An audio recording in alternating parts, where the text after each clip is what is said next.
بسم اللہ الرحمن الرحیم۔ رسول اکرم صلی اللہ علیہ وسلم نے فرمایا سورۃ تبارک ہی المانعۃ من عذاب القبر ان سورۃ من القرآن ما ہی الا 30 آیہ، قرآن مجید کی ایک سورت ہے جس کی 30 آیتیں ہیں۔ وہی سورۃ تبارک، یہ سورۃ الملک ہے۔ جو اس کی تلاوت کرتا ہے شفاعت لصاحبہا، یہ سورت اس کے لیے سفارشی بن جائے۔ خاصمت عن صاحبہا، یہ اللہ کے سامنے ضد کرے گی۔ کس چیز پر؟ اللہ اسے معاف کیجیے۔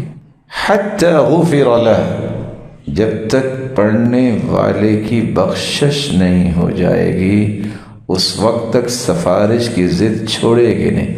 وفی روایت اخری، اور دوسری روایت کے الفاظ ہیں حتی ادخلتہ الجنہ، یہ سفارش بھی کرے گی، عذاب قبر سے بچائے گی، ضد کرتے کرتے بخشوائے گی، اور اس وقت تک سفارش چھوڑے گی نہیں جب تک پڑھنے والے کو جنت میں داخل نہیں کروا۔